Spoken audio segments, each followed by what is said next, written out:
Saudações cafezistas, aqui é o Mustefaga, sejam todos muito bem-vindas e bem-vindos a mais um episódio do La Cafeteria Podcast.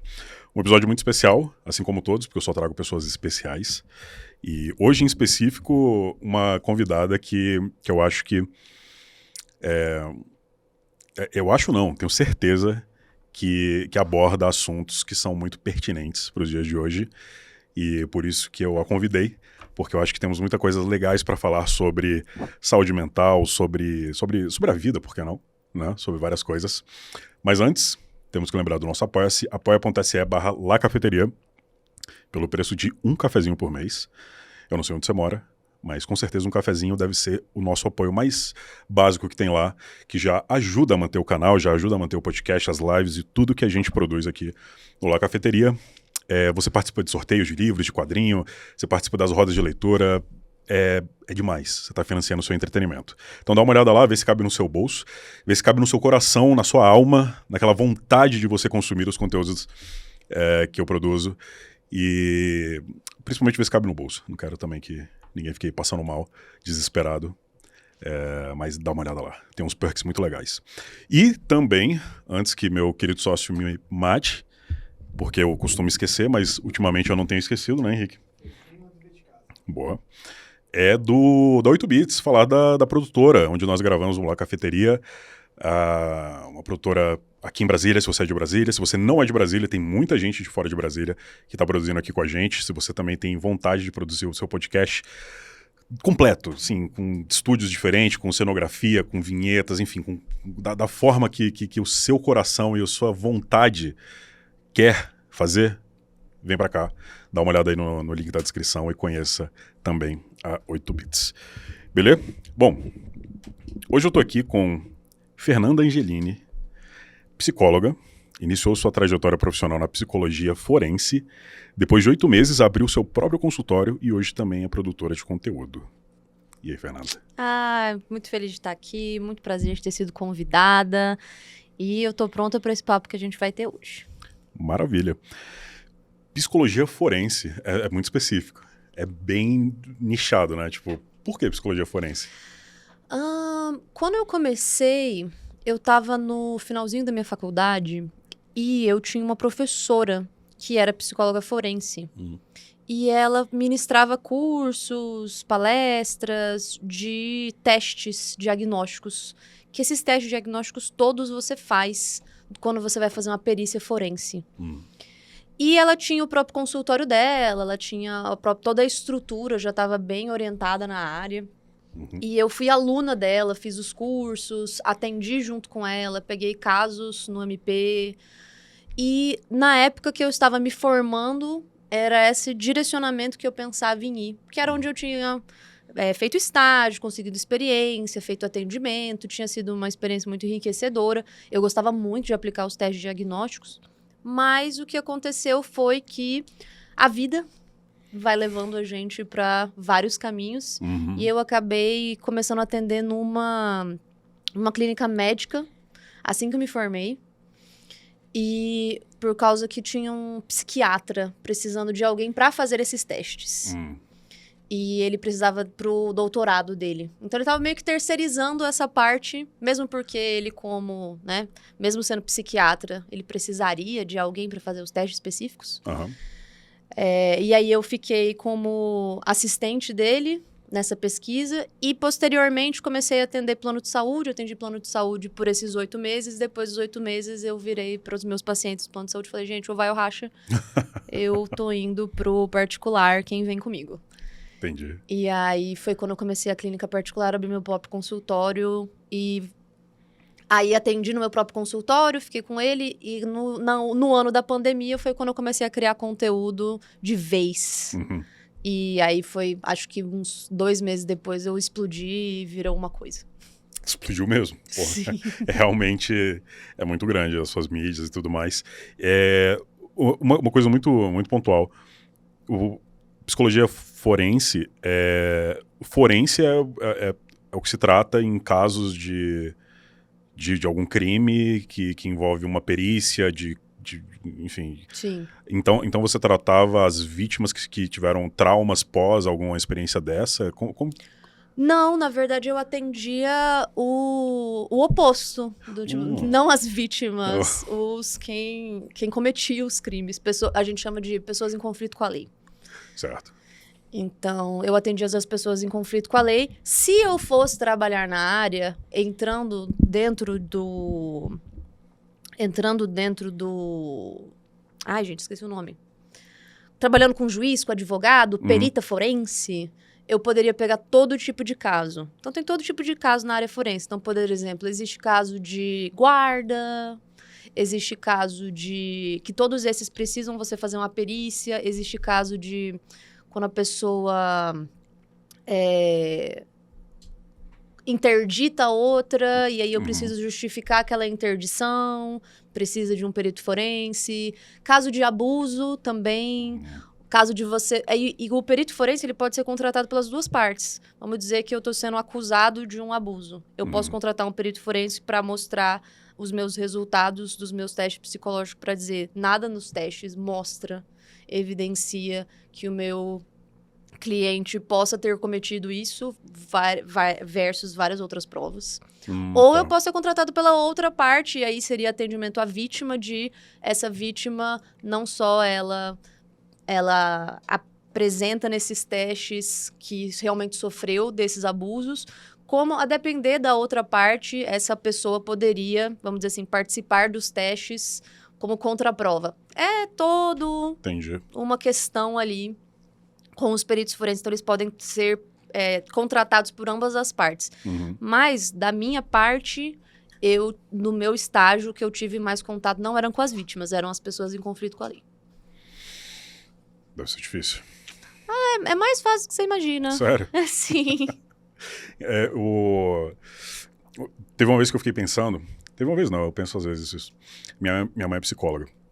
E ela estudou psicologia depois de ter estudado direito.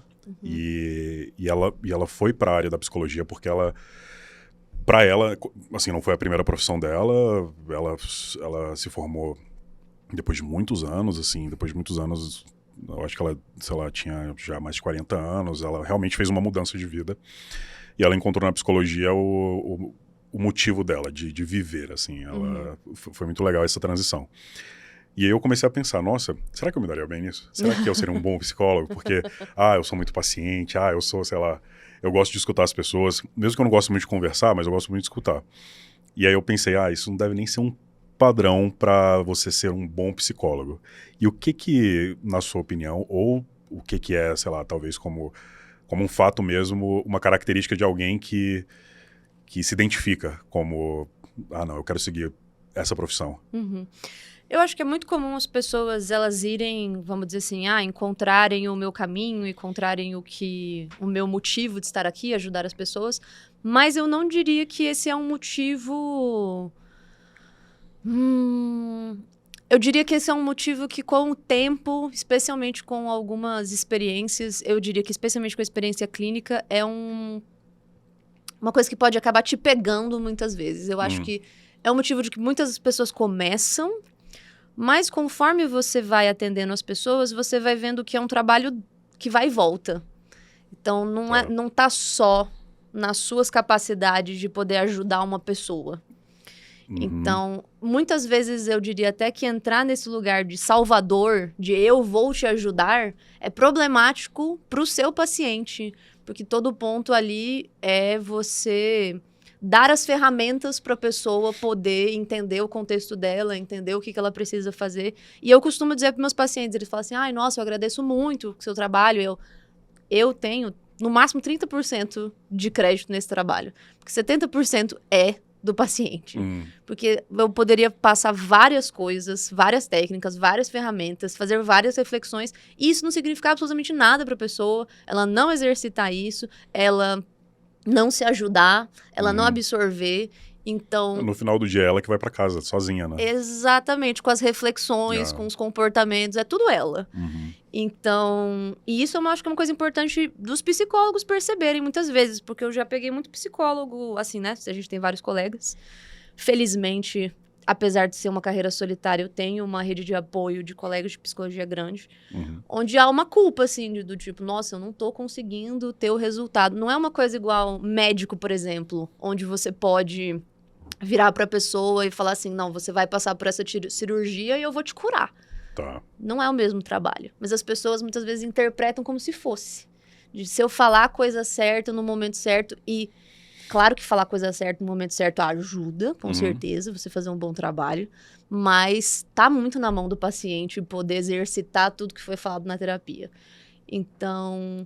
Não que você seja um profissional ruim por querer ajudar as pessoas, mas eu acho que é um processo de desconstrução de não tá tudo na sua mão. Certo.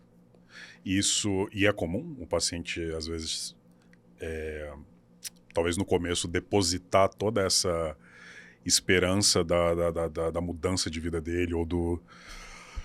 Não vou falar cura, não é essa palavra que eu quero usar, mas, sei lá, na mudança de vida dele. Eu deposito tudo em você e aí eu me frustro, isso é comum. Então... Isso é comum, sim. E é um pouco o trabalho do psicólogo. Eu não posso falar por todos os psicólogos e eu também não posso falar por todas as abordagens. Mas eu posso falar pela minha abordagem, pela minha forma de trabalho. Que é trabalho do psicólogo poder manejar essas expectativas em volta do trabalho da terapia. De quanto tempo você vai ver resultados, que tipo de resultado você pode esperar. Porque é isso de... Já teve várias vezes que eu tive que frustrar pacientes nesse sentido de... Fernando, como é que eu me livro disso? E a minha resposta foi... Isso, você não se livra. Você não se livra. Você diminui a intensidade, você diminui a frequência, você aprende a lidar. Mas eu dizer assim, faz isso, você nunca mais vai pensar nisso, isso nunca mais vai te incomodar, não é uma coisa. E aí a pessoa do tipo assim, mas como assim? Você não pode virar pra mim e falar, toma um remédio, faz isso, acorda cedo, e aí eu nunca mais vou ter esse problema. Eu tô tipo, não, eu estaria mentindo pra você. Entendi. Isso vai contra a ética da profissão, inclusive, de, sei lá... Eu lembrei agora, eu tô assistindo Better Call Saul, você já assistiu? Não assisti, mas conheço. Você assistiu Breaking Bad? Assisti uma parte, mas não terminei. Tá, Better Call Saul. Então você sabe quem é o Saul, pelo menos, Sim. o advogado. E tem uma parada, e não é spoiler, tá? Não se preocupe. Tem uma parada de que o Saul Goodman lá, ele tenta a todo momento subverter tudo que tá acontecendo com o cliente dele e mentir pro cliente dele para que o cliente dele consiga se safar de alguma forma e tudo mais. Isso é totalmente contra a ética lá que fala na série, da advocacia e tudo mais. Na psicologia é a mesma coisa, isso causa alguma coisa, sei lá, você infringe alguma lei caso você minta pro seu paciente e isso aconteça, isso cause alguma ação negativa para ele. Porque no advogado lá na série, se descobrem que ele mentiu, e é uma mentira boba assim, tipo, fez ele pensar diferente e ele tomou outra atitude. Isso, ele pode ser preso como advogado. Na psicologia tem isso também. Na psicologia você tem uma questão ética de você, vamos dizer assim, seguir os preceitos éticos, seguir o que é fomentado, seguir o que é falado. Mas, por exemplo, uma coisa que não é incomum na psicologia é, vamos dizer assim, desse conceito que você está falando de mentir. Por exemplo, eu já peguei mais de um caso de... minha psicóloga antiga falava diferente. Falava XYZ. Às vezes é por causa da abordagem. Às vezes é porque o conhecimento está desatualizado. Porque a psicologia, ela se atualiza bastante. E aí, vamos dizer assim... E aí eu já tive essa coisa de... então minha psicóloga antiga estava mentindo? Eu falei, não estava mentindo. Não é o caso de mentir. Não é uma coisa igual a série que o caso do tipo assim, nossa, não, vou aqui, ó, de caso pensado, mentir. Mesmo porque eu imagino que a série meu Deus do céu. É um espetáculo. Que, vamos dizer assim, como é que você prova que a pessoa estava intencionalmente contando uma mentira para conseguir... Não é uma coisa que você consegue muitas vezes provar na vida real. Então, eu gosto, até mesmo porque eu trabalhei com isso, eu sou sempre do benefício da dúvida. Entendi. Do tipo assim, não, tem questões aí mais complexas. Mas é claro, para isso existe conselho de ética, se o paciente se sentir lesado. E tem casos, sim, de psicólogos que fazem o que não devem, sim. E para isso deveriam, sim, ter consequências. Eu sou uma pessoa que eu sou muito... Gente... A pessoa tem CRP, manda uma mensagem no CRP, tira a dúvida. O CRP te responde, diz se cabe, não cabe. E aí você fica livre para saber também se aquele psicólogo estava agindo com ética ou não. Mas o intencional, eu diria que poucas pessoas têm inteligência para fazer isso. Mas deve ter umas mentes ruins aí, uma galera do mal. Mas é pouco. Entendi. Eu acho que a gente dá muito crédito para as pessoas. Certo, faz sentido. Tem uma questão que eu sempre me perguntei porque essa pauta entra em outras coisas além também, que é a questão da religiosidade com a ciência. E eu falo isso por experiência própria, que uma vez eu tive que fazer uma consulta, eu vou falar desse caso, que foi logo na pandemia. Eu tive que fazer uma consulta, assim, urgente com um psiquiatra online, porque eu precisava de um medicamento. Foi assim que começou a pandemia, quando eu tive a minha primeira crise de ansiedade na vida.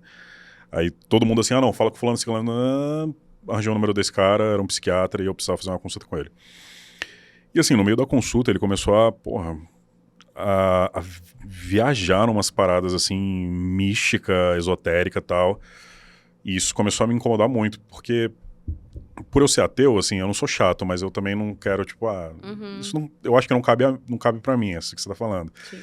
E eu tentava ir por outros caminhos, assim, não, mas eu não acho que é isso, eu não acho que é aquilo. Bom, resumindo, esse cara falou que minha alma estava XYZ, sei lá. Você está com a alma triste e não sei o que. Eu falei, cara, que merda, o que tá acontecendo aqui? Existe também alguma coisa na ética da profissão, tanto psicólogo quanto psiquiatra, sobre a parte religiosa, sobre religiosidade, sobre abordar ou não abordar? Isso cabe ao paciente querer que fale sobre isso ou não? Como que isso funciona? De uma maneira geral, é extremamente antiético você falar sobre essas coisas em terapia. É do tipo... tenho que ser a portadora das más notícias, não pode, ok? E o que pode acontecer, vamos dizer assim, o que está dentro dos limites éticos você tem todo o direito a ter a sua religiosidade e você tem, dentro da subjetividade do consultório, havendo espaço e consentimento, poder falar sobre essas vivências, se elas fizerem sentido. Mas você não pode fazer um direcionamento ou embasar as suas conclusões e análises sobre aquele paciente baseado nas suas crenças religiosas. Então, por exemplo, eu também sou ateísta, né? E já aconteceu mais de uma vez, vamos dizer assim, não é uma religião, mas é um tipo de crença que a pessoa tem dentro dela, do tipo assim, eu sou ateu, beleza. Uhum. E conversar sobre isso na terapia, do tipo, como... já peguei mais de um caso de um paciente ateu às vezes, uma angústia às vezes eu queria poder ter uma religião pra eu sentir que quando eu tiver certos tipos de crise, eu tenho alguma coisa mágica pra me sustentar ali. Sim. E isso é tema de terapia, entendeu? E muitas vezes crises religiosas dentro da trauma religioso, crises religiosas aparecem na terapia. Então, e muitas vezes uma pessoa, ela vai preferir conversar com uma pessoa que ela sabe que tem uma religião cristã, porque ela tá passando por uma crise com a religião cristã dela. Da mesma forma que eu tenho pacientes que são bissexuais e me procuraram por eu ser bissexual. Você pode fazer todas essas coisas, mas isso tem que partir de um contexto dentro da terapia que o paciente trouxe e não pode vir com um direcionamento de, então vai lá e reza. Então o que está acontecendo dentro de você é que a sua alma está impura, então eu vou, além do remédio que eu vou te passar, eu vou passar um banho de sal grosso. Não pode. Cara, foi quase isso. Ele falou, toma aqui um Lexapro e um passe. Eu fiquei tipo... O que está acontecendo? Isso não deve ser normal. Sim. Mas, então isso depende da abordagem do paciente e também depende de você. Você também tem escolha de não querer, como profissional, de eu não lido desse assunto ou... Como profissional, vamos dizer assim, você pode, sim, vamos dizer assim... Vai um pouco de... Dentro da clínica, tem toda uma subjetividade. Aí vai um pouco de como o profissional... trata essa questão. Então, por exemplo, eu normalmente não me sinto confortável de fazer afirmações sobre assuntos que eu não conheço. Então, por exemplo, quando eu comecei a clínica, eu tive um caso de compulsão alimentar e eu não tinha lido muito sobre compulsão alimentar. Ou, por exemplo, eu não pego caso de autismo grave. Eu pego casos de autismo em adultos leve. Eu posso direcionar dessa forma, do tipo, a pessoa vier me perguntar e eu falar, olha, se você quiser muito fazer terapia comigo, não tem problema. Claro que eu vou estudar, etc e tal, mas não é minha área. Tipo, não é igual um médico que não pode negar um atendimento, assim, que chega pra ele, não pode negar nenhum tipo de atendimento. Assim, negar eu acredito até mesmo que você pode. Assim, eu falei médico, eu generalizei muito, tá? Mas, sim. assim, profissionais que estão lá, sei lá, um médico clínico, ele não pode, não quero tratar do seu pé quebrado aqui. Você pode fazer isso, você não pode, como psicóloga. Como psicóloga, vamos dizer assim, desse tipo de minúcia, eu não vou conseguir responder pra você exatamente, porque eu não quero falar bobagem. Sim. Mas é um pouco da postura do psicólogo em consultório de, vamos dizer assim, eu acredito que é bastante ético você falar, olha, eu posso te ajudar, mas eu não sou a melhor pessoa pra isso, talvez você devesse procurar um especialista. É a mesma coisa que um cardiologista atender isso, assim, um pé quebrado de... Eu posso te atender, mas talvez seja melhor você procurar um fisioterapeuta, você procurar um ortopedista e não um cardiologista. Entendi. Então, nesse sentido. Agora, desde que seja algumas dessas questões, tudo bem você não só fazer um encaminhamento ou até mesmo negar. Agora, por outras questões, digamos, preconceito religioso, questões sexuais, raça... Aí você já tá entrando num lugar ético delicado. E se você negar alguém por conta disso, possíveis consequências vão acontecer. Entendi. Agora fez mais sentido. Legal. Tem algum motivo pra você ter estudado psicologia? O meu motivo para estudar psicologia, na verdade, é bem fora da caixinha nesse sentido, porque eu acho que tem muitas... Eu acho que é muito comum, especialmente em mulheres, ter essa coisa de, eu quero ajudar os outros. O que, por si só, não é um problema, mas é um pouco socialização feminina. Essa coisa de, o meu lugar no mundo é ajudar as outras pessoas. É ser suporte, né? Exatamente, é ser suporte. Não joga na mid lane, entendeu? A gente vai falar muito sobre isso, tá? Sobre jogos, anime, eu sei que você curte. E no meu caso, não. No meu caso foi... Eu vou ter que estudar isso pro resto da minha vida. E eu vou ter que fazer isso pro resto da minha vida. E é uma área que tá sempre em atualização. E que tem muita leitura. Então... E todas as áreas têm muita leitura, pra ser muito justo. Então, se eu quiser ser uma boa profissional, eu tenho que gostar do tema. Qual tema eu me vejo gostando durante toda a minha graduação, que vai ser aí os 5 anos, pelo menos. E pro resto da minha vida. O que eu vou gostar de... Pra sempre estudar. E era psicologia. Eu olhei e falei, tipo, não, é isso aqui eu vou gostar pra caramba de ler isso. Vou me dar bem nisso pra aqui. sempre. Massa demais. Para todas as pessoas, 100% das pessoas que são tatuadas, eu faço essa mesma pergunta, porque eu adoro saber quais são as experiências sobre isso. Tem muita gente que vem pra mim, não hoje em dia, mas como eu sou muito tatuado há muito tempo, foi muito comum a galera chegar, porra, Mustafaga, mas você tatuado desse jeito, como é que você chega nas empresas que você trabalha, que você faz, não sei o que e tal. E aí eu sempre respondi a mesma coisa, que a única experiência que eu tive na vida de alguém olhar pra mim, olhar pra minhas tatuagens e falar, não vou trabalhar com você, não vou fazer alguma coisa com você, foi porque eu perguntei, nunca foi o contrário. Era um cliente que a gente tinha muito grande, e em algum momento isso me bateu na cabeça, porque eles tinham era uma galera muito conservadora, assim, e tal. Eu falei, pessoal, em algum momento já atrapalhou vocês isso? Eu sei, tô tatuado, assim, e tal. Aí eles falaram, Mustafaga, desde que você entregue tudo que você fala que você entrega, a gente não tá nem aí pra como você é.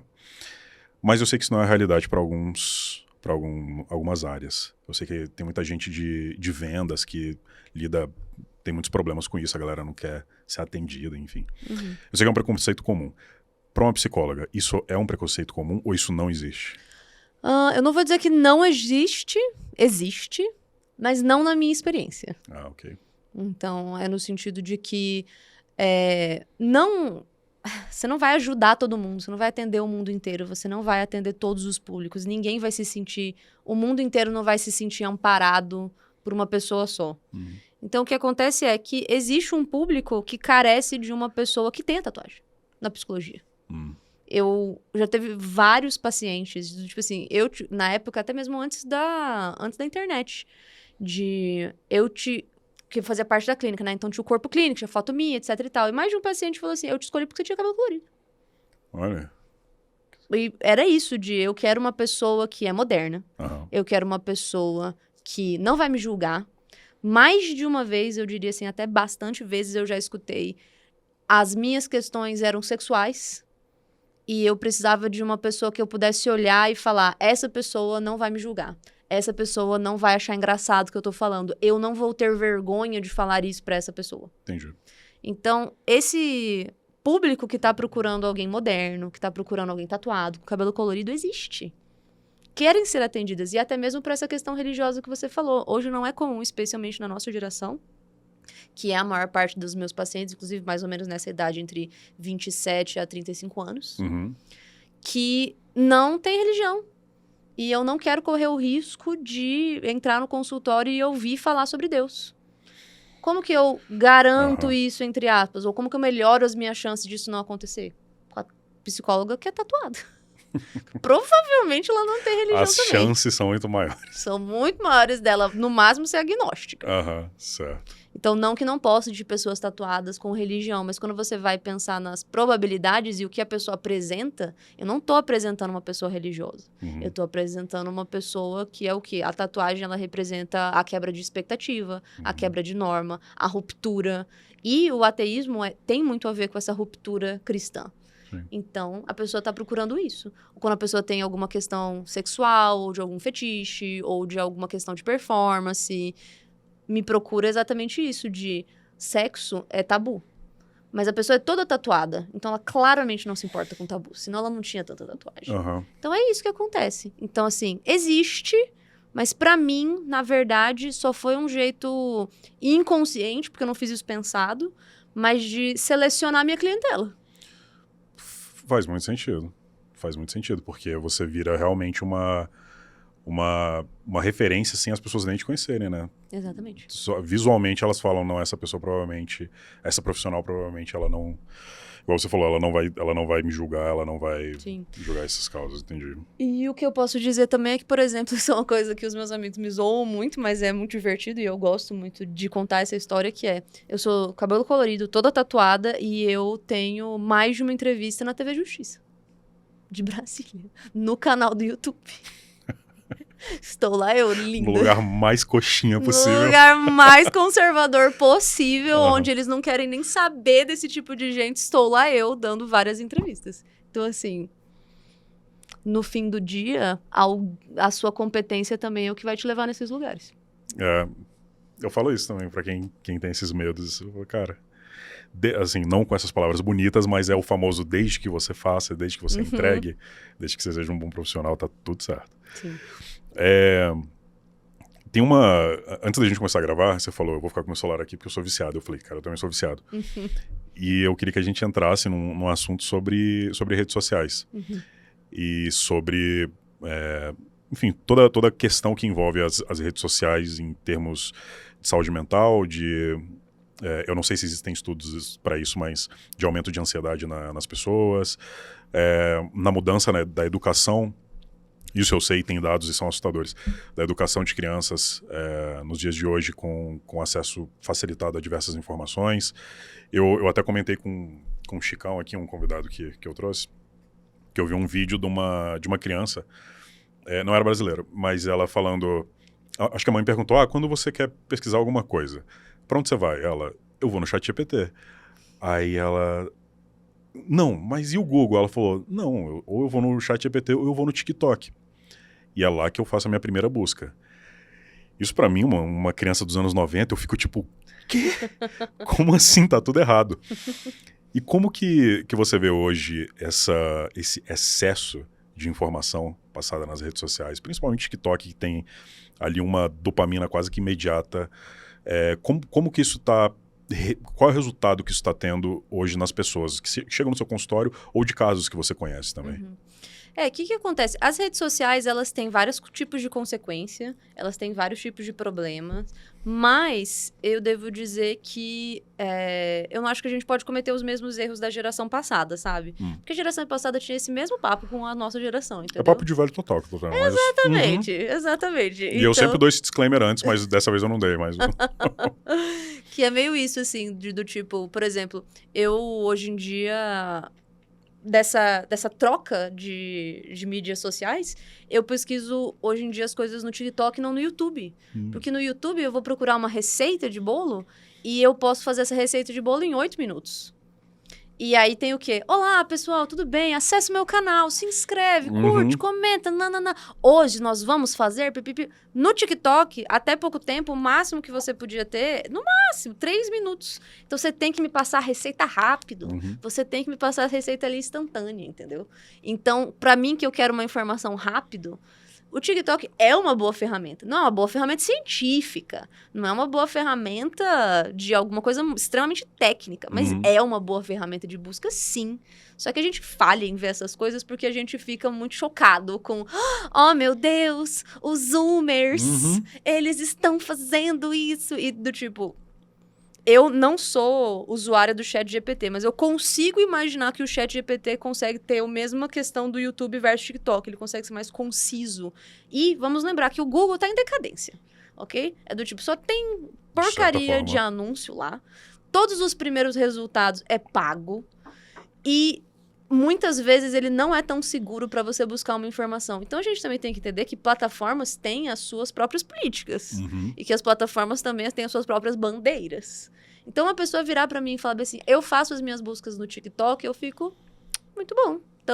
Tão válido quanto o Google. Eu, sinceramente, acho o Google que tá, assim, estamos enxergando o começo do fim dele, sinceramente. E tudo que tá acabando começa a ficar muito ruim. Vi de outros navegadores que e sites de busca que a gente já teve no passado, que hoje em dia não existem mais. Então, assim, pegando bem o seu exemplo e criticando ele, mas de qualquer forma, as redes sociais, sim, elas têm uma questão, elas têm um problema, é um excesso de informação muito grande, porém eu diria que isso é muito mais um sintoma de tempos muito mais ansiosos. Apesar do mundo, de uma maneira geral, tá... nos últimos anos, nas últimas décadas, sempre melhorando, a gente tem... eu tô até escrevendo um livro sobre isso. Spoiler, ai meu Deus. Cuidado pra não dar spoiler real aí, tá escrevendo. Eu tenho até um livro que eu tô escrevendo sobre isso que se chama... Ai, gente, eu vou dar spoiler. Não vou dar spoiler aqui porque vão roubar meu nome e eu não sei quando é que vai sair, então eu vou ficar de boa. Tudo bem. Mas é sobre isso, do tipo... que existe uma coisa solitária que as redes sociais trazem, onde ao mesmo tempo você está em contato com muitas pessoas, mas você não está em contato com ninguém. Porém, também existe uma questão de a gente ser um pouco cabeça dura em tentar entender como a nova geração se relaciona com as pessoas e como essas novas relações se dão. Porque a verdade é que tecnologia e rede social veio para ficar. A gente pode criticar, a gente pode melhorar, mas veio para ficar. E a gente tem que aprender a lidar com elas e como tirar o melhor delas. E, por exemplo, eu tenho vários pacientes mesmo que têm essa questão social. E, a princípio, pessoas da nossa geração, especialmente os late millennials, que eles chamam, né? Eles têm uma questão muito forte de um certo preconceito com a amizade virtual. Que é uma coisa que a geração Z não tem. E existe um benefício entre você ter amigos virtuais. É uma conexão, é você se relacionar com uma pessoa, é você dividir o seu dia com ela, mas aí vem o nosso puritanismo. Ah, mas tem que olhar no olho. Mas não é a mesma coisa. Claro que não é a mesma coisa. Obviamente não é. Mas é uma nova experiência. É uma nova experiência, mas a gente pode aprender com essa nova experiência, a gente pode absorver essa nova experiência. E que eu diria que essa questão das redes sociais serem extremamente viciantes, por exemplo, é um sintoma de... a exaustão que a gente sente no nosso dia, de sentir que tem que estar sempre conectado, sentir que tem que estar sempre performando, sentir que está sempre... Vamos dizer assim, eu digo sintoma no sentido que as redes sociais são algo que catalisa um problema maior, mas que não foram as redes sociais que causaram. Elas fazem parte de um processo. Exato. Elas são parte do processo, quer dizer. Elas são parte de um problema. Elas não são um problema em si.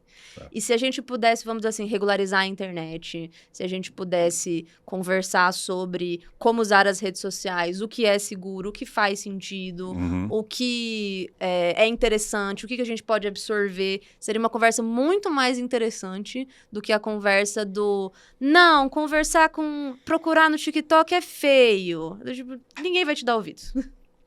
Não, isso eu concordo 100%. Eu concordo 100%.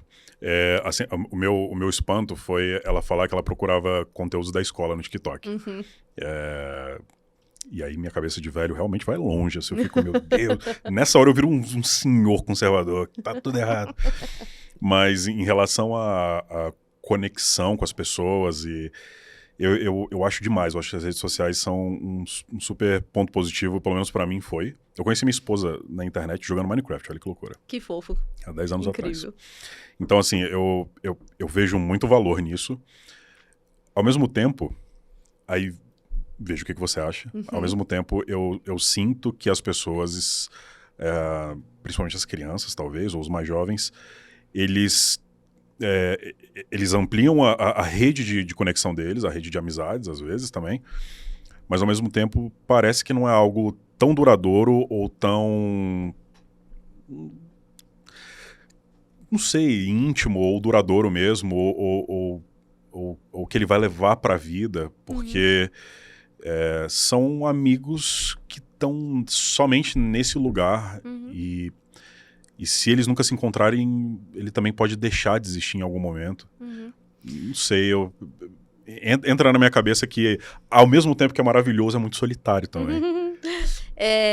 Eu super entendo o que você está falando, mas eu não vejo como isso é diferente da experiência de você sair do ensino médio para a faculdade. Verdade. Muito daquelas relações só existem dentro do contexto de que vocês frequentam a mesma escola, na mesma cidade, na mesma série e fazendo as mesmas matérias. Na faculdade, mesma coisa. Quando você sai da faculdade para o campo de trabalho, muitas vezes aquelas amizades só acontecem por causa que vocês estão no mesmo contexto, que é o mesmo curso, as mesmas matérias, as mesmas festas, o mesmo ambiente. E uma vez que você sai dessa conveniência e essa convivência forçada que esses ambientes têm, para um outro ambiente, por exemplo, de trabalho, muitas dessas amizades se perdem, que significa que elas não são tão verdadeiras.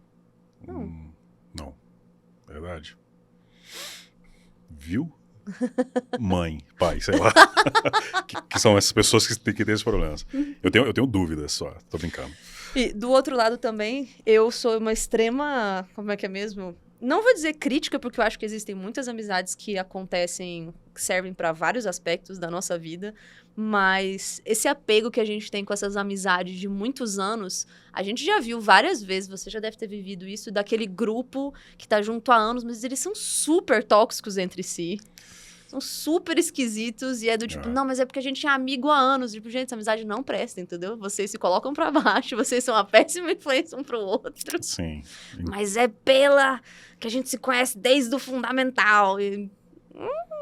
Isso não devia ser parâmetro de qualidade pra avaliar uma amizade. As minhas experiências pessoais, elas não sei se são muito válidas, porque eu tenho muito poucos amigos, assim. Mas o ter poucos amigos foram decisões pontuais. Decisões pontuais, inclusive disso, assim, de algum momento tá me fazendo mal, ou essa pessoa foi para um lado que não vou por esse lado aqui, e eu acabei abandonando. Bom, natural, isso vai acontecer com todo mundo. Mas ainda as redes sociais parece que tá todo mundo... Mas, Fernanda, você tem que ter... Não, mas eu entendo. Não, as redes sociais têm, com certeza, muitas consequências. Em algum momento, com certeza, eu acho que vai ser um com certeza, mas na pandemia aumentou o número de pacientes, assim, pessoas procurando ajuda psicológica, psiquiátrica para, enfim, lidar com essa situação nova e completamente desastrosa? Definitivamente. O tema saúde mental explodiu muito na pandemia. Foi muito necessário. As pessoas não estavam sabendo lidar com... É isso. Estar em casa, não ver pessoas, ter medo de morrer o tempo todo, lidar com notícias horríveis, incompetência governamental, tudo. Absolutamente tudo. Então, e o tema saúde mental, que foi a época que eu explodi, né? Que foi a época que... Começou a produzir conteúdo aí, não? Exato. Eu já até produzia conteúdo antes, mas era uma coisa assim, muito... repostar umas tirinhas com alguns textos, sabe? Certo. Uma coisa assim, bem despretensiosa. Uhum. Mas aí, com o boom das redes sociais e o tema saúde mental nesta época, foi o que permitiu as pessoas, os psicólogos e outros profissionais da área da saúde, e vários outros profissionais também de todo tipo de área, adentrarem as redes sociais de uma forma de trabalho, por causa que estava todo mundo na internet. O que mais você ia fazer? Uhum. Existe um ponto que a gente ficou 2 anos, basicamente, de pandemia, lockdown, tudo, e sentimento de impotência. Existia um ponto onde, tipo, no começo, é divertido ficar em casa, 15 dias sem aula, aquela coisa toda, mas e depois era do tipo, não sei mais o que fazer, eu vou ficar olhando pra parede. Então, e aí todo mundo começou a usar rede social, todo mundo tava sempre online, porque era o que tinha. Novamente, eu também não acho que era assim, porque as redes sociais são extremamente viciantes. Gente, era o que tinha. Era dentro de um contexto. E hoje em dia, as redes sociais já não são mais aquela era de ouro que foi na época da pandemia, apesar de ainda ser um espaço muito bom para várias coisas. Mas houve uma época de ouro, sim, pela inevitabilidade de que era uma das únicas coisas que você podia fazer. Era uma das poucas coisas que você podia fazer e se você não fizesse, meio que a gente não sabe muito viver mais sem estar nesse ambiente, né? Por exemplo, eu gosto muito de ler, eu gosto muito de ver filme, eu gosto muito de tudo isso. Mas é enlouquecedor eu não estar perto do meu celular, de mexer nas minhas coisinhas também. Então, cara, a pandemia foi sinistro. Foi aí que eu aprendi o que era ter uma crise de ansiedade. Foi maravilhoso, eu recomendo todo mundo passar por isso uma vez na vida. Eu tive Covid, eu fui tipo o paciente zero de Brasília quase. E aí eu passei por uma situação bem pesada, assim, a minha saturação foi lá pra baixo, eu tive todo... Cara, ninguém quis me internar, nenhum hospital me aceitava, cara, foi uma coisa assim. Então, eu tive Covid e ansiedade ao mesmo tempo, e aí... Eu acho que foram 14 dias que não existiram na minha vida. Alguma coisa aconteceu, eu tô num vórtice e eu voltei, porque foi pesadelo.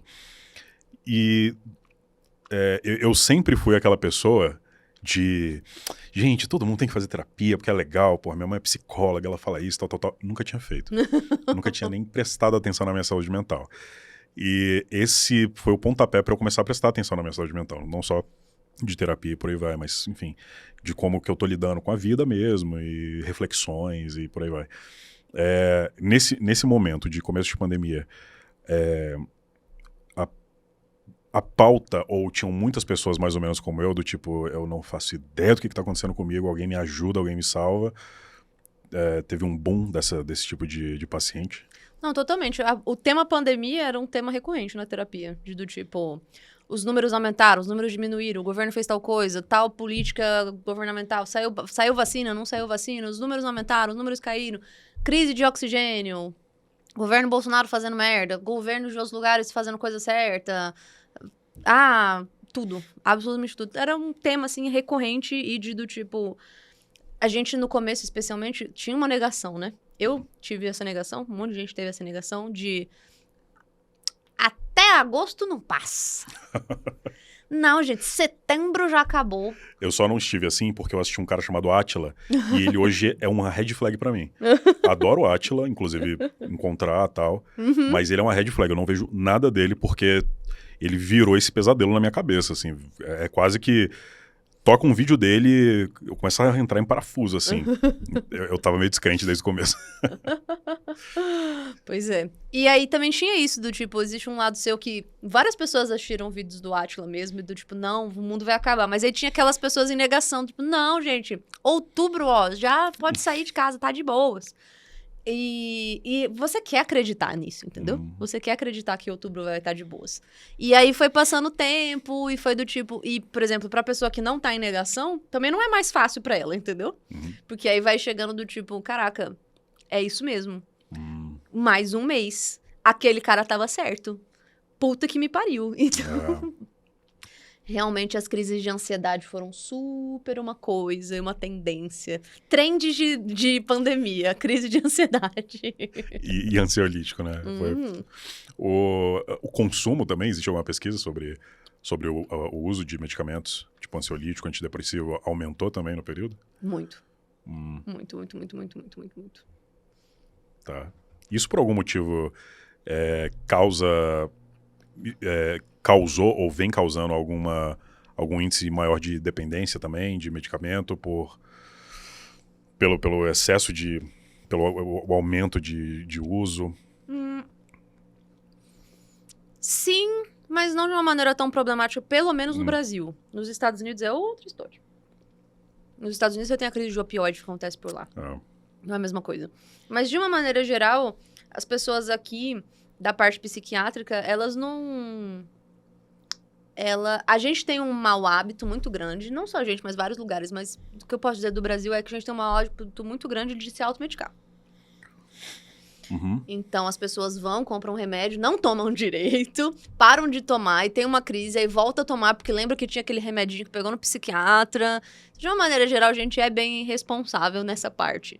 Mas,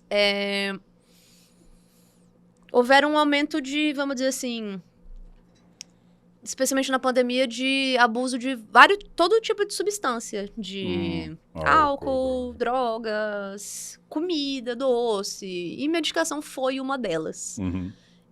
Mas, de uma maneira geral, as pessoas aqui são mais responsáveis com medicação do que em outros lugares do mundo. O pessoal aqui não é... Lá nos Estados Unidos, especialmente, tem uma reputação muito grande do pessoal pegar muito pesado nas medicações. E aqui não. Sim, lá antibióticos, essas paradas mais... Aqui talvez até pelos preços, né, de medicação. Medicação é caro, né, não é acessível para... A não ser que você queira tomar, sei lá, paracetamol para sempre, não, sei lá, qualquer coisa mais baratinha, mas esses remédios controlados e que são mais difíceis de conseguir. Exatamente. Não é todo mundo que consegue comprar, não é todo mundo que consegue manter. Então, assim, acho que houve todo mundo lidou de uma forma saudável ou não saudável de algum jeito em algum momento. Entendi. Mas eu não consigo te apontar assim, um estudo atualizado dessa parte. Com certeza sim. Mas nada, novamente, dentro do contexto que não fosse esperado. Não tem como você esperar que as pessoas passem por uma pandemia mundial e fiquem do tipo, não, gente, todo mundo fica bem. Tem uns que eu prefiro não comentar no momento, mas tem uns que ficam felizes pelo que aconteceu, inclusive. Ou satisfeitos. Esquece pandemia, vamos parar de falar de pandemia, porque passou, assim, todos esperamos. Até surgir a próxima. Opa. Dizem que vai ter mais um. Pois é, o ruim de ter amigo biólogo é você conversar com ele sobre isso. É tipo assim, pô, passou, né, cara? Passou, né? Agora é se preparar pra próxima, né? Pô, qual próxima? Pô, daqui a 3 anos. Aí você fica, o quê? Tipo, enfim. Tem muito... As pessoas procuram muito pra falar sobre relacionamentos. Isso é comum na psicologia. Relacionamentos num geral, tipo, desde crises até sei lá, até identificação, não saber o que tá acontecendo com ela ou algo do tipo. Eu acho que essa é o motivo número 1 das pessoas procurarem terapia, na verdade. Sério? Acho que antigamente as pessoas procuravam terapia de uma maneira muito pontual, de uma maneira muito patologizada. Tipo assim, eu estou tendo crise de ansiedade, psicólogo. Tanto que era isso, assim, né? Psicoterapia era coisa de gente doente. Você tem um problema clínico sério, depressão, crise de ansiedade, transtorno de personalidade, transtorno de humor. Era essas pessoas que procuravam um psicólogo. E hoje em dia, não. Hoje em dia, as pessoas do tipo assim, eu preciso de uma pessoa formada, entendida, neutra, que eu vou me sentir confortável com o trabalho dela pra ouvi-la e fazer ponderações e reflexões comigo. Então, hoje em dia, eu diria que a maior parte das pessoas procura pra falar de relacionamento. Com o pai, com a mãe, com o irmão, com o trabalho, amoroso, amizade. E, claro, o relacionamento que elas têm com elas mesmas. Mas eu diria, na verdade, que relacionamento com elas mesmas é até um tópico atrás de relacionamentos pessoais mesmo. Tipo, a pessoa ela não tá nem bem com ela primeiro e tá tentando justificar dos outros relacionamentos pessoais dela, tipo... Não, eu diria que assim, o poder de insight das pessoas e autoconsciência é muito baixo. Não é um tipo de habilidade Sim. que a gente aprende a ter. E Uhum. que a gente não. A gente acha que sabe, mas a gente não sabe se autoanalisar. E a gente tem um jeito de se analisar muito enviesado, muito social. E. Enfim, sofrendo de influências de gênero, sexualidade, questão social. Então, às vezes é isso, assim, de. A verdade é que a gente tem várias coisas dentro da gente que foram ensinadas muito errado pra gente, mas a gente nem tem ideia. E quando a gente tem, às vezes, dá um, opa, Exatamente. Tipo, não era pra ser nossa... assim. Não, o que eu mais escuto na terapia, uma das frases que eu mais escuto é: por que ninguém me falou isso antes, Fernanda? Pois é, também me pergunto isso direto. Por que não ensinam isso? Mas não ensinam, não. Sexualidade é um ponto crescente. Definitivamente, sexualidade é um ponto crescente, porque agora a gente pode falar... Assim, eu sei que tem gente que não gosta dos LGBTQIA+, a máfia das letrinhas, o Vale. As pessoas não acham que é demais. Uhum. Mas a verdade é que poder falar sobre essas coisas abriu muitas portas para as pessoas poderem falar abertamente da sexualidade delas, de como elas se sentem, do que elas sentem atração, que sexualidade é um espectro, tudo. Então, é um tema bastante crescente, sim. E eu fico feliz que seja muito crescente. Eu sou muito procurada para falar sobre essas coisas, mas felizmente, vamos dizer assim, eu diria que é uma coisa... É isso de... Terapia, diferente da medicina, ela não é mais algo tão pontual. Porque é isso, assim, eu tô com uma dor no peito, eu vou no cardiologista. No cardiologista não deu certo, eu vou em tal coisa. Tem os especialistas. E não que os psicólogos não tenham as especialidades deles. Eles têm, com certeza. Mas, de uma maneira geral, a pessoa ela chega com uma série de demandas. Ela chega com uma série de demandas de... Eu tô com uma questão de autoestima, eu estou tendo problemas com a minha mãe e eu estou tendo essas questões no trabalho. Aí você vai conversando, algumas coisas vão se resolvendo. Fernanda, agora a questão é que a minha vida sexual morreu. Aí, então você vai tendo... Por isso que essa questão de que você tem que estar sempre estudando, entendeu? Por causa que vão vir todo tipo de tema. Não é uma coisa assim, igual o cardiologista vai resolver a sua questão com o seu coração e aí depois você volta daqui a 6 meses. Então, você vai ter outra demanda, você vai ter outra coisa, você vai ter outra questão. Até o momento que você e o psicólogo podem decidir que vão continuar sempre ter problemas na sua vida, mas você sabe lidar com eles, você pode ficar um tempo sem terapia e receber alta. A questão da sexualidade, eu também perguntei pensando na questão de gênero e de todas as novas descobertas. Se também isso tá em crescimento em consultório. Não binários, binários, gênero neutro, enfim, todos os que estão por aí. Sim. E isso é uma pauta que está muito crescente. E isso acontece muito com adulto já que parece que está formado na vida, assim, tipo, não, sempre foi assim a minha vida toda. E, de repente, se eu tô meio que pisando em ovos, porque não quero ser, assim, falar que, isso e virou aquilo. Não é isso que eu tô querendo dizer. Mas que se descobriu até de informações que são novas. Por exemplo, eu hoje, com 40, 50, 60 anos, me descobri gênero neutro. Porque XYZ motivos. Isso é comum? Isso tá acontecendo? Isso é comum, mas é menos comum do que você imagina. Então, do tipo assim, aparece, as pessoas têm uma curiosidade, mas, vamos dizer assim, eu não posso dizer sobre todo mundo, porque também tem, vamos dizer assim, tem o nicho que eu pego, as pessoas que eu pego, né? Então, por exemplo, ainda é muito raro eu pegar um paciente trans, mas eu tenho pacientes trans. E aí, para eles, com certeza é uma questão. E eu acho que é meio isso, assim, no sentido de que aumentou, com certeza, porque eu acho que um psicólogo dos anos 90 não teria um paciente trans, não seria uma coisa.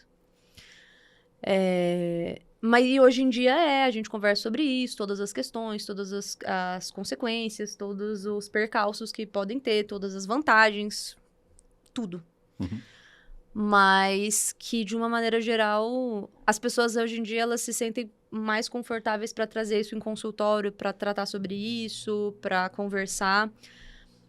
E como tudo isso pode interferir como isso tudo pode interferir na vida delas.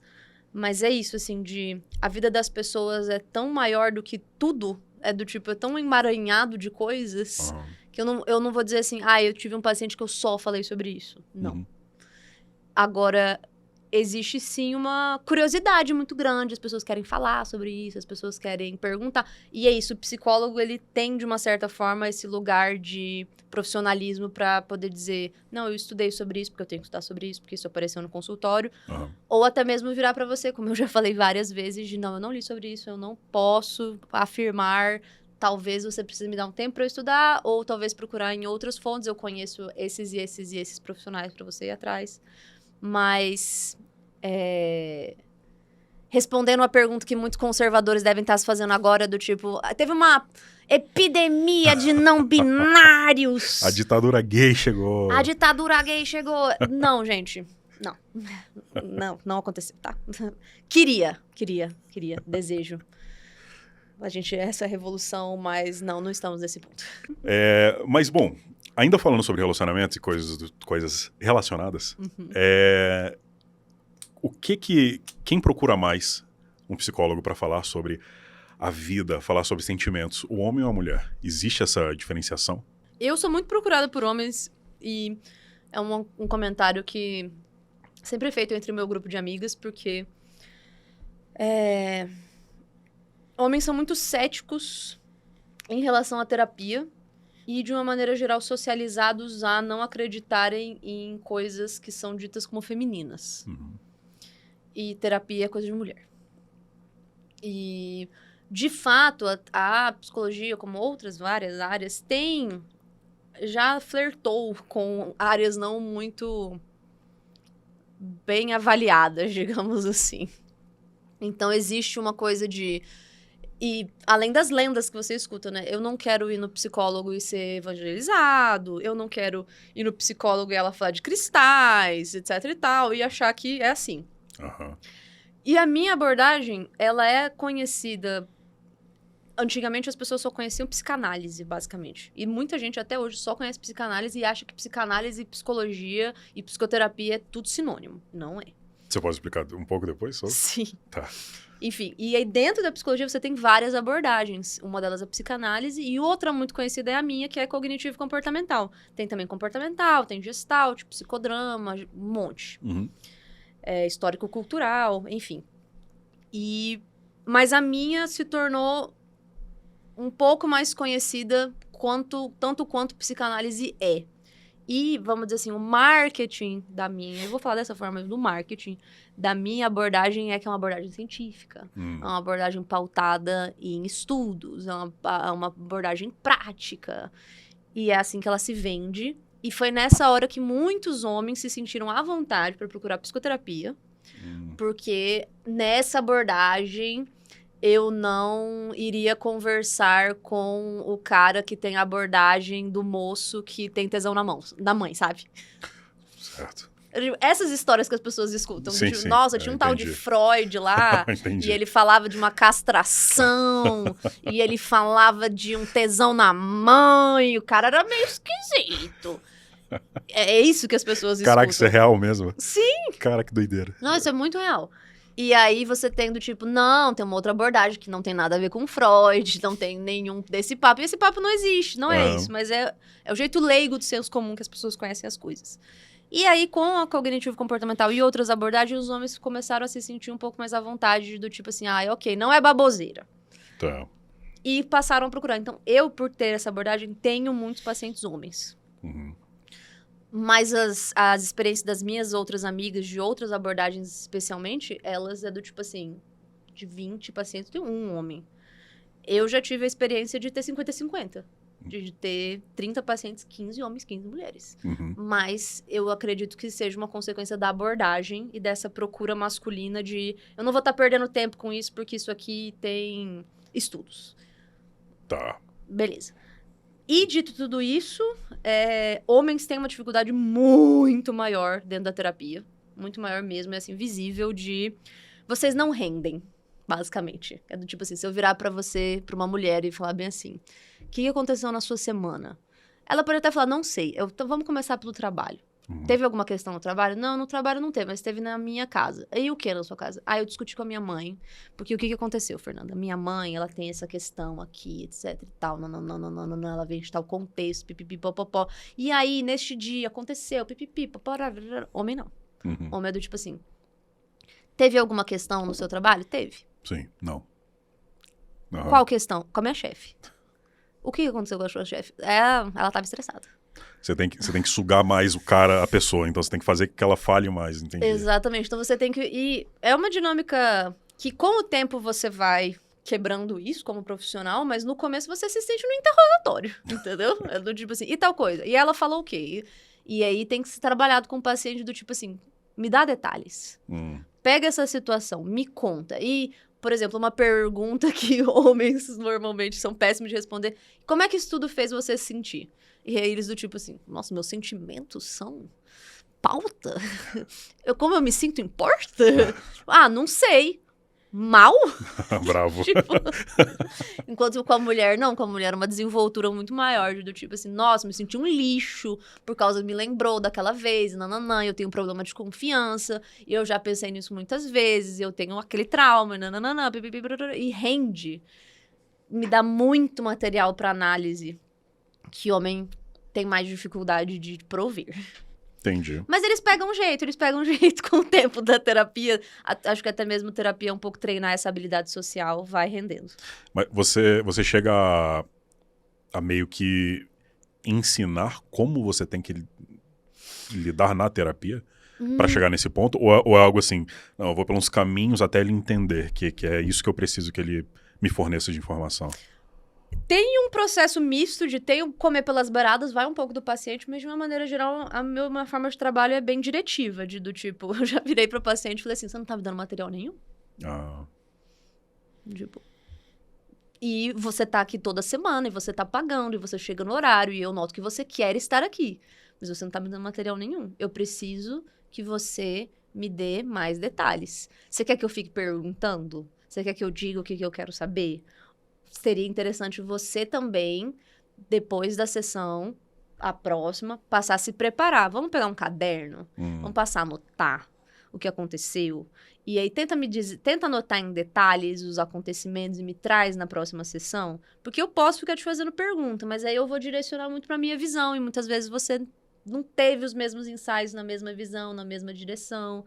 Então seria interessante a gente poder trabalhar isso. Então eu dou uma apertadinha na corda, assim. Entendi. Vamos lá. A gente não tá aqui perdendo tempo. Ou tá, mas aí é o seu dinheiro, não o meu. Isso lembra aquela cena do Tropa de Elite, da psicóloga querendo falar com o Capitão Nascimento, que ela... Porra, a cena é ela parada na frente dele um tempão, e ele olhando pra ela, e ela, tipo assim, pô, e aí? E aí? Você vai falar alguma coisa? Não, tá tudo bem. O cara, porra, com ansiedade lá no teto. Não, tá tudo bem, tá tudo certo. Tudo ótimo. Entendi. Então, no padrão, os homens são muito mais difíceis de lidar. As sessões são muito mais cansativas. Entendi. A dinâmica é bem diferente. Mas eu gosto muito de trabalhar com homens, até mesmo porque eu gosto de ver florescer essas habilidades de começar a terapia com um paciente monossilábico e terminar com do tipo, Fernando, você não vai acreditar acontecendo na minha semana. Aconteceu isso. E aí eu lembrei o que você falou, e aí eu acho muito recompensador. E não é incomum acontecer, então eu gosto de atender homens. Apesar de, geralmente, não é uma regra, ser um pouquinho truncado. Entendi. Eu citei o Tropa de Elite e tem uma coisa acontecendo no mundo, um fenômeno mundial, que todos os anos acontece, que é o Big Brother. E no Big Brother parece que... Eu não estou acompanhando esse ano, mas eu tenho Twitter, então chega a mim.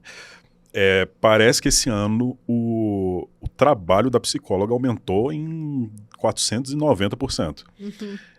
Pelo que rolou lá, teve o caso de uma participante Vanessa Camargo, Carol Conká. Que ela apertou o botão e ela desistiu agora, recente.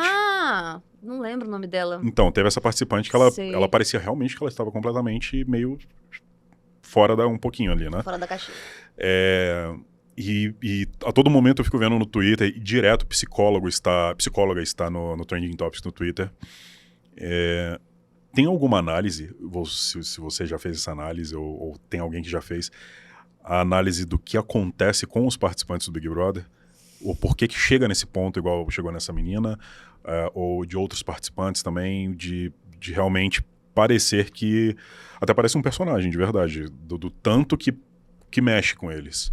É o isolamento só, ou é o convívio contínuo com alguém que você não está acostumado a conviver? Desse tópico eu não vou usar opinar, não. Eu não acompanho Big Brother, eu não fiquei sabendo, eu sou da geração de millennials que não tem TV paga, então eu não tenho Globoplay. Eu também. É do tipo, é só Netflix e Crunchyroll, acabou. E é um caso muito complexo para ser dito de uma maneira tão pontual. Então, a verdade é que eu não tô acompanhando e não sei muito bem do que se trata. Eu consigo só imaginar o quão participar do Big Brother deve mexer com a sua cabeça. Uhum. Consigo imaginar. Mas aí dizer do caso específico dela... Não precisa nem... Eu só citei o caso dela porque foi bem emblemático agora. Uhum. Para alguém... Por exemplo, eu não assisto Big Brother e chegou até mim. E chegou de uma forma assim que eu tive que ver exatamente o que estava acontecendo. Sim. Mesmo não acompanhando. E aí eu fiquei na dúvida, assim, com a opinião de uma especialista do que pode acontecer ou o que poderia causar as pessoas entrarem nesse...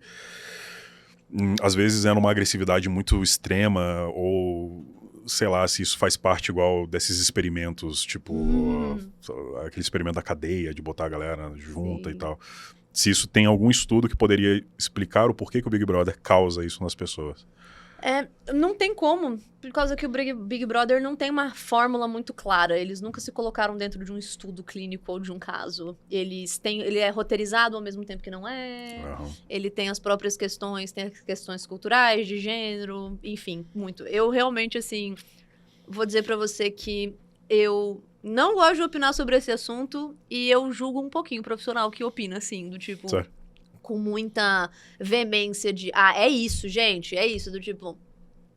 É mesmo isso, de tipo assim, tem 30 pessoas na casa, de 30 personalidades diferentes, de 30 contextos diferentes, de um monte de direcionamento que cada um deles recebe, porque eles têm aquele fonezinho na orelha deles, eles têm roteiro, eles conversam com a psicóloga, então um monte de coisa. E é isso, você tem certeza, você pode afirmar. Tá bom, então, beleza, top. Eu já fico meio do tipo... tá bom. Dá pra ver que alguns profissionais aproveitam desse momento. Com certeza, com certeza. No ver. fim, é muito mais uma questão de marketing e poder responder essa pergunta que as pessoas têm curiosidade do que qualquer outra coisa. E, de fato, assim, essa é a resposta que eu dou, uma resposta que as pessoas não gostam. As pessoas gostam do certo, o preto no branco. É isso. E é do tipo, a verdade é que, nesse caso, não tem como você afirmar. Entendi. Você pode teorizar, você pode falar, eu imagino, talvez, consigo imaginar, mas falar, é isso, não tem estudo, gente, o que vocês estão falando? Porque nesse caso em específico teve, acho que uma psiquiatra muito famosa aí, teve, enfim, vários profissionais que deram diagnósticos assim, Nossa senhora, pontuais. meu Deus eu falei, meu Deus, céu. você atendeu essa moça lá escondido, o que aconteceu? Não, mas o bom é que pelo menos o público, ou eu, ou pessoas, veem isso como... eu acho que não tá tão certo você fazer um diagnóstico de uma pessoa que você nunca nem conversou, você só viu frames dela na televisão. Algumas pessoas sim, infelizmente algumas outras pessoas não. Entendi. Infelizmente a internet tem isso, assim, vai chegar pra todo tipo de público. Né? A gente tem o bolsonarismo aí pra falar de quantas pessoas acreditaram em tanta coisa, não é mesmo? Sim. Chip na vacina e coisas do tipo. Chip na vacina. Tem gente que gosta de imaginar demais. Mamadeira na piroca. Na... Mamadeira na piroca. Não é tipo piroca de mamadeira na piroca, Mamadeira gente. na piroca mesmo. Chegou assim, níveis, só consegue imaginar. Então, Exatamente. Mas, bom, eu queria fazer um elogio a você. A sua produção de conteúdo é muito massa. Obrigada. A sua identidade visual, o seu site, eu acho muito, muito legal. E é muito diferente do padrão. Eu queria saber como que você chegou nesse ponto. Isso tem influência com anime, de alguma forma? Olha, tem muita influência com anime, tem muita influência com arte, assim. Porque eu gosto muito de arte. Eu sou uma pessoa muito conectada com arte. Então, é do tipo, as tatuagens, Muito bonita sua tatuagem na mão, inclusive. Obrigada. A produção visual do meu Instagram, etc e tal. Eu acho que eu sou uma das únicas produtoras de conteúdo, pelo menos de psicologia, que tem um ilustrador. A maioria das pessoas tem um social media, usa o Canva, pode até mesmo usar o Photoshop, mas eu tenho um ilustrador que faz ilustrações originais toda publicação. Legal. Isso é uma coisa que eu fiz um pouco de questão, assim, do tipo, não, eu quero que seja bonito. Eu quero que seja bonito. Eu quero olhar pra uma arte e falar do tipo assim, caraca, que massa. Que massa. E não só a questão do design, onde muitas vezes a maioria das pessoas vai quando faz produção de conteúdo. Eu queria algo artístico mesmo. Então, tá muito influente em tudo que eu gosto de consumir. Então, eu gosto muito de consumir música, filme.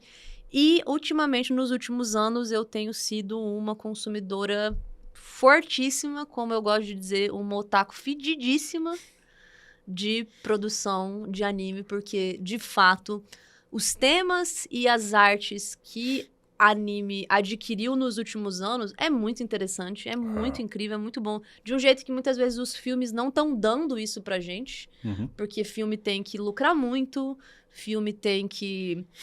você tem diretores executivos pedindo muitas coisas, enquanto, por exemplo, o que eu gosto muito também, eu gosto muito da produção de filmes de terror, porque normalmente terror é o lugar onde as pessoas se sentem mais confortáveis em experimentar, por causa que você não tem um orçamento gigante, não é um filme super esperado que seja levado a sério. Então, os temas são mais interessantes, as abordagens são mais interessantes. Ultimamente, os filmes, eles são muito formulazinha, certinha, aquilo, começo, meio e fim, tem aquilo, vai ter aquela coisa, tem aquela quebra de expectativa, você já sabe o que esperar. Sim. Enquanto eu acho que animações, eles transcenderam as fórmulas. Faz sentido, é uma boa análise. E filme de terror, esse que você pontuou é muito legal, porque eu gosto muito de filme de terror, é o meu gênero preferido. E é muito nítido quando você pega, tipo, um filme mega bem produzido, tipo, de uma produtora grande, sei lá, tipo, o novo Exorcista, por exemplo. Que eu não gostei já, deixa aqui. O Novo Exorcista, e você pega um found footage, o As Above, So Below. Não sei se você assistiu. Assistiu. E você fala, caramba, isso aqui é uma produção found footage. É uma câmera na mão, a galera dentro de um túnel andando de lá pra cá. É tipo, tem um behind the scenes desse filme que é tipo, eles falaram, parece que a gente andou em muitos lugares, mas é essa curva e essa curva. E a gente fez o filme todo assim. Você fica, caramba, isso é genial. Enquanto um filme, porra, que tem lá uma equipe gigantesca e tal. Orçamento enorme. Super orçamento, faz a formulazinha. Você sabe quando você vai tomar um susto, você sabe quando o mal chegou. Realmente, o terror, ele brinca com exercer a criatividade. Caso contrário, você só vira mais um ali, né? Porque é o gênero que não é levado a sério, entendeu? E exatamente porque não é levado a sério, não tem muito, vamos dizer assim, uma grande produção por trás. E exatamente porque não tem uma grande produção por trás, é essa questão de capitalismo, de muitas formas, mata a arte. Porque é meio isso, do tipo, se eu coloco dinheiro nisso, eu quero um retorno, eu quero que isso me venda, eu quero que isso seja bem avaliado. E as pessoas ficam em cima, e daqui a pouco tá todo mundo metendo a mão num roteiro que não é mais o que era antes. Quando você tem uma produção de terror onde ninguém bota fé, quem tá ali é porque é muito apaixonado, porque curte muito. Claro, terror também tem os seus blockbusters. Tem, sim. Tem, tipo, Invocação do Mal 1, 2, 3, 4, 5, 6, 7, aquela freira que já foi usada 1 milhão de vezes. Acontece. Mas ainda tem um espaço maior de explorar. Vê aí o que dá. Se a gente perder, foi só 1/3 do orçamento do estúdio, dá nada.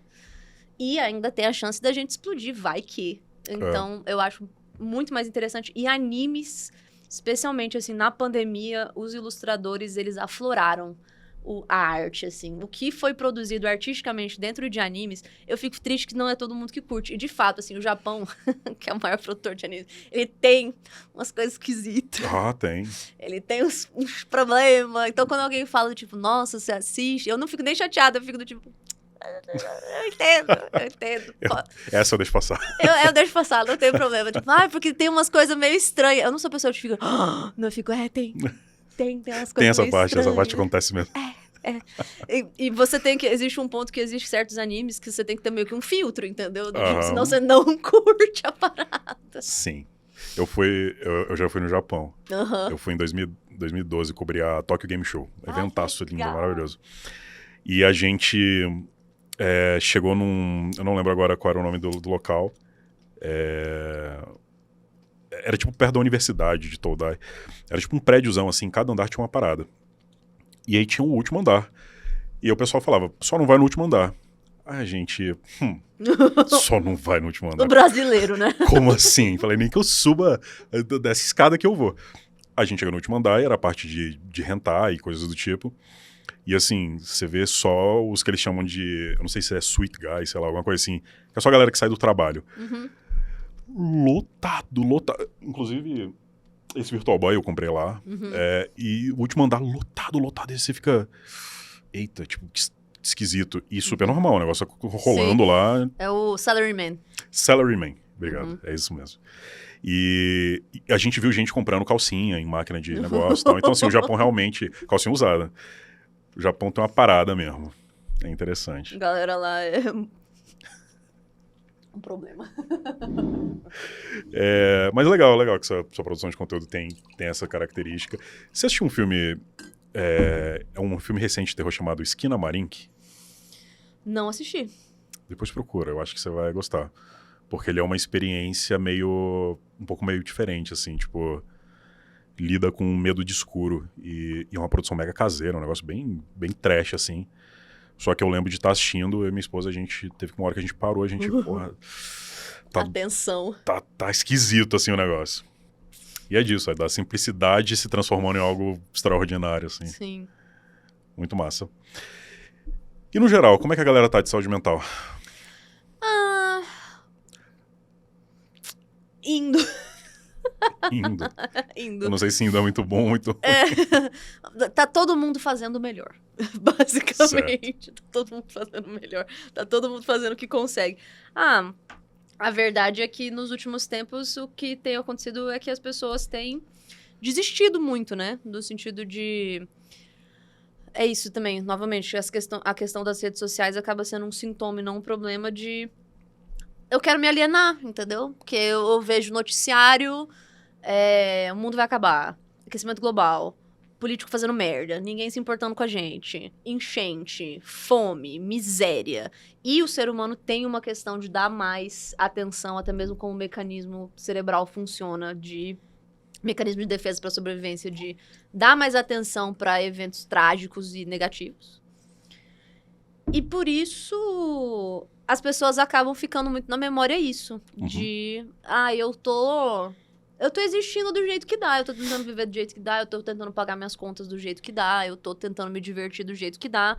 E meio nessa, assim, de um pessimismo muito grande em relação ao futuro e ao que pode ser feito. Que eu acho que só serve mais ainda pra você alimentar que as coisas continuem do jeito que elas estão. Então, acho que, de uma certa forma, existe uma narrativa que se... tira muito vantagem das pessoas estarem se sentindo desesperançosas sobre o futuro. E que eu acho que isso é um problema, mas é um problema muito maior do que todos nós. É um problema para ser abordado de uma forma muito mais coletiva. E isso afeta muito a saúde mental das pessoas, porque não poder pensar no amanhã de uma maneira positiva não faz bem, não. De fato, não faz. Eu não lembro onde eu vi isso. Eu não lembro se foi uma matéria, se foi um vídeo. E neste exato momento eu posso até estar mentindo sem saber. Mas era uma matéria sobre depressão e sobre a depressão estar virando uma doença, estar virando uma pandemia. Não sei como se calcula isso, né? Mas, enfim. Usaram a palavra pandemia pelo número de pessoas atingidas por ela. Isso é uma verdade, isso é algo que está acontecendo. A depressão hoje é uma doença que atinge num número maior de pessoas, que atinge com mais velocidade, as pessoas estão ficando doentes mais rápido. Você tem que fazer uma crítica um pouco dos resultados, porque tem a questão de antigamente as pessoas não procuravam tanto, não estavam tão a par, mas o que a gente tem hoje, que a gente sabe até a nossa geração, de uma maneira geral, o mundo e as relações humanas e o ser humano estava sempre desenvolvendo de uma maneira positiva. Tipo, tinha menos gente morrendo, menos gente passando fome, menos gente morrendo em guerra, de forma geral, porque a história da humanidade é muito podre, na verdade. Tem muita guerra, tem muita morte, tem muito tudo. E muita doença, muita morte de bebês, muita desigualdade. E dessa maneira o mundo vinha progredindo sempre de o bem-estar aumentando sempre. Cada vez menos pobreza, ainda com muita pobreza, mas cada vez menos. Muita gente morrendo de fome, mas menos fome, tudo. Exceto, agora isso mudou na nossa geração, que é a nossa geração a gente tem estudos sobre isso, que é a geração que menos descansa, que menos, que é mais ansiosa, que mais se cobra, que tem menos tempo de lazer, que tem uma perspectiva de futuro pior, e isso gera essas questões de depressão, ansiedade, etc e tal. Então, desse ponto de vista, é a primeira vez na história que você começa a ver um declínio, realmente, da situação das pessoas. Porque, normalmente, o que as pessoas... Era isso de... Se eu tô vendo o mundo melhorando, a situação econômica melhorando, menos gente morrendo, menos guerra, menos tudo, isso vai afetar a nossa saúde mental. Sim. E como a gente vê o futuro. Isso passou a não ser verdade na nossa geração. É por não ver um futuro ou é pela... É por não ter esperança? Porque não ver é uma coisa. Não ter esperança eu acredito que seja outra. É tudo. É basicamente tudo. Do tipo assim, não ter esperança, não se sentir positivo sobre o futuro, não ver ele, sentir que não tem nada que você pode fazer, sentir que não tem um caminho onde as coisas podem melhorar, sentir que você... É isso de... Porque a gente é a geração que menos descansa, mais trabalha e mais se cobra. Essas três coisas juntas geram sentimentos de inadequação, angústia, que eram coisas que, por exemplo, é isso de eu vou me sentir... Eu tô falando de coisas básicas, nem falando de crescimento global, tipo... Os nossos pais, eles tinham uma linha de pensamento muito mais linear de casar, ter filho, comprar uma casa. A nossa geração não tem mais isso, entendeu? É do tipo, não sei quando eu vou casar, não sei se eu quero casar, tudo bem, ótimo você ter dúvidas, mas é do tipo... Quantas pessoas... Brasília tem esse problema muito grande, né? Eu não vou comprar uma casa, eu já desisti disso. Só que cresceu ouvindo que tinha que fazer isso. Que isso era o sucesso. Isso era o sucesso, exatamente. E aí eu olho pra isso e vejo como isso não sendo uma possibilidade, isso gera muita angústia. E isso enquanto eu tô trabalhando pra caralho, ganhando mal, trabalhando na minha área e sem perspectiva de quanto que eu vou comprar uma casa. Claro que isso mexe com a nossa cabeça. Você tem que ficar eternamente num exercício de tá tudo bem. É tipo isso. E aí é a alienação que as redes sociais trazem para nossas vidas, entendeu? Por isso que é um sintoma. Você acha que pode ser também uma característica de... Isso acontece hoje, e isso tem dados do mundo corporativo, de que os jovens, eu não sei qual é o nome da geração, dos que estão entrando no mercado de trabalho agora, mas que eles não buscam um salário, eles não buscam, sei lá, nenhuma carreira, mas eles buscam um propósito. E tem muita empresa, principalmente de RH, que está com problemas gravíssimos de contratar pessoas por isso, não consegue manter uma pessoa no trabalho e tal. Sim, enfim, incrível. Com todas as problemáticas que uma empresa tem, etc. Mas você acha que isso pode ser pelo excesso ou pela variedades de opções que uma pessoa hoje tem para trabalhar, para viver? Não. Eu falo agora da minha opinião e do que eu vejo, não tenho nenhum estudo para poder sustentar o que eu tô falando, mas eu não acho que seja o caso de ter uma série de coisas, série de opções. Talvez isso seja em certa parte, não é descartado completamente, mas é uma geração que... Eu gosto muito da geração Z, sendo bem sincera. Eu fico do tipo assim, sim, por favor. Porque enquanto a geração dos nossos pais era do tipo assim, se mata de trabalhar e vive nessa merda de trabalho por 20 anos, a nossa geração é do tipo, eu não vou me matar de trabalhar, mas eu tenho que segurar a barra por pelo menos um tempo. E a geração Z é do tipo assim, ai, não gostei do jeito que falaram comigo, eu vou embora.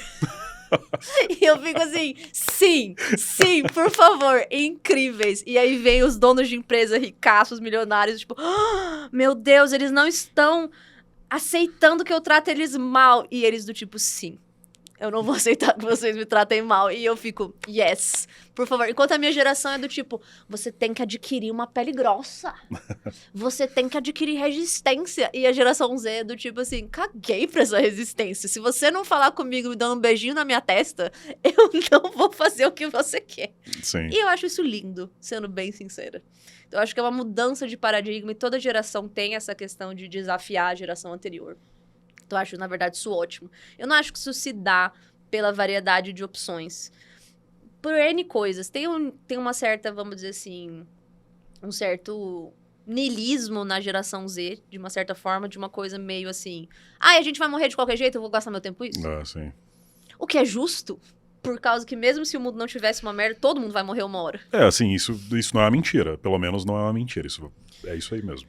Então... E aí também tem essas questões... cresceram em outro ambiente social, com outro tipo de internet. E, por exemplo, hoje em dia a gente sabe que você tem várias áreas que dão dinheiro.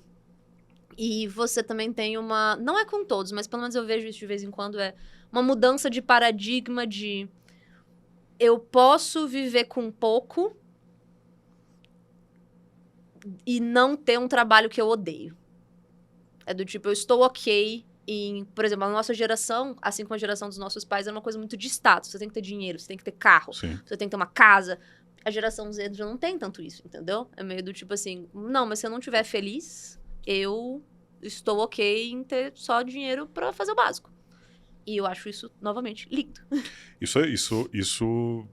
Eu acho... Eu também acho lindo. Mas fazendo um pouco de advogado do diabo. E não dizendo que eu concorde com o que eu vou falar agora, mas é mais pra gerar essa conversa. Sim. Ao mesmo tempo, me preocupa a...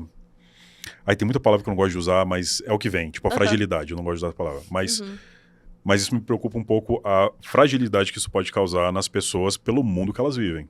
Porque o mundo ele não vai mudar agora. Ou ele não vai mudar daqui a um tempo. O meu lado comunistinha tá assim, tipo, em algum momento isso aqui pode mudar, mas não vai. Não agora. Isso, sei lá, às vezes não vai deixar essa galera meio, desesperada, porque o mundo não é exatamente como eles acham que poderia ser. Ou eles vão fazer parte dessa mudança. Eu espero, provavelmente eles vão ficar desesperados e eu acho que é o interesse das grandes empresas que eles fiquem desesperados, porque a verdade é que eu quero te tratar que nem lixo e fazer você trabalhar pra caralho e ganhar o menos possível que eu puder te pagar.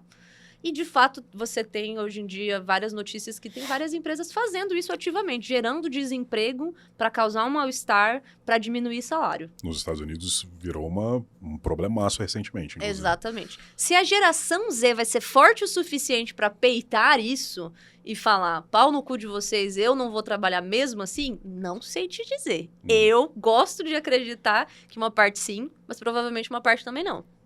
Mas eu gostaria, assim, eu não ficaria triste de ver essa mudança de paradigma. E se tem alguém que pode trazer essa mudança de paradigmas, é esse. Porque a verdade é que a gente que é milênio é muito cachorrinho, né? Sim. Mas a gente foi treinado pra isso. Exatamente. Né? A gente foi treinado nessa e a gente... Não é culpa nossa, mas é responsabilidade nossa. Às vezes pode ser culpa, eu não sei. Pra gente chegar nos finalmente... Sim. Eu quero agora indicações. Eu vou te pedir indicações, tanto filme, série... Filme, anime, livro, série, o que você quiser indicar da sua área e também fora da sua área. Então, um filme, um anime, pode ser todos esses, inclusive. Um HQ, um livro que fale e que aborde temas da sua área e outros que não. Eu só quero indicar porque é muito legal. Olha, de pronto, assim, eu não consigo lembrar muitos nomes e muitas coisas para indicar. O que eu posso dizer é que... Eu vou falar de animes, porque é o que eu estou vendo muito ultimamente. Show. E tem... Gente, deixa eu até... Eu anotei. Porque eu tenho essas coisas anotadas. Deixa eu ver se eu acho. Posso só falar um, então, enquanto você tá precisando? Claro. Galera, assistam o Hunter x Hunter, que eu deixei de assistir isso várias vezes. Vários amigos ficavam me enchendo o saco, muito. Falando, você tem que assistir. E aí eu comecei a assistir, eu estou amando. Parabéns aí a todos os Hunter x Hunter fãs aí. Pronto. Era isso. Pronto. Meu marido tá assistindo Hunter x Hunter, inclusive. Eu fico falando pra baixo, minha esposa fala, cara, você tem que assistir comigo, porque ela é muito fã de Yu Hakusho. Eu falo, cara, o cara fez Yu Hakusho. Ela tem a coleção completa de mangá, da primeira edição lá e tal. Mas enfim, ela não quer. É isso. Bom, um anime que eu gosto muito que saiu ano passado foi Ranking of Kings, que é basicamente muita gente não assistiu e não deu uma chance pra Ranking of Kings, por causa que ele tem um traço anos 80. Porra, maravilhoso. Exato, mas as pessoas não gostam desse tipo de traço. Elas gostam de uma coisa mais moderna. E, verdade seja dita, existia muita porcaria nos anos 80. De fato. Então as pessoas olham esse tipo de coisa e acham que vai ser igual naquela época de vários animes que envelheceram mal. Uhum.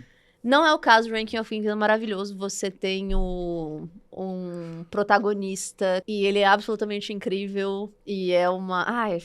eu não quero dar muitos spoilers. Como mas é que escreve? Ranking of Kings. Eu não lembro mais a tradução, deixa eu até procurar aqui. Ranking de ranking mesmo? De ranking. Legal. Tem Ranking of Kings, deixa eu ver. Ótimo, aí o nome que aparece pra mim é Osama Ranking. Eu tô tipo, o nome em japonês. Ótimo, excelente. Enfim, Ranking of Kings, muito bom. Um outro anime que eu gosto muito, e ele é um anime bem mais psicológico e muito filosófico. Eu recomendo ele com ressalvas, porque não espere que você vai entender ele. É um anime pra você sentir, não é um anime pra você entender. Certo. E ele é do tipo, bem filosófico, de uma maneira muito viajada, que se chama Sonny Boy. Nossa, vou procurar. É Sonny Boy, que conta a história de uma classe inteira de um colégio que foi transportada para um mundo paralelo que tem uma ilha. E aí é absolutamente muito viajado, assim. Pra dar um exemplo, tem um episódio que eles chegam na ilha e aí tem um campo de beisebol com macacos jogando beisebol. E se você assiste a coisa crua, do tipo, você fica, que porcaria que é um monte de macaco jogando beisebol, isso não faz o menor sentido. Mas não é sobre o macaco jogando beisebol, entendeu? Tem toda uma coisa simbólica daquela cena. Mas se você assiste a princípio, você fica... Adoro. Eu sou muito fã de Jodorowsky, então assim, tudo que não faz sentido, porra, tô dentro. Vamos nessa. Sonny Boy, anotei aqui. Sonny Boy. E um último que também... Todos esses são 3 exemplos de traços que foram... De animes que foram ignorados por causa do traço. E o último que também foi por causa disso, chamado Odd Taxi. Que é... ODD Taxi. Que é um anime que eu não tenho nem... É sobre um taxista. E é um anime perfeito. É absolutamente um anime perfeito. Ele é artisticamente muito recompensador, com uma história muito boa, mas é um traço do qual não é o traço clássico de anime. Então muitas pessoas não deram uma chance pra esses 3, e eu acho que eles são, assim, 3 estrelas, sinceramente. Massa demais. O Ranking of King, Sonny Boy e Odd Taxi. Taxi. Legal. Eu acho um recentemente chamado...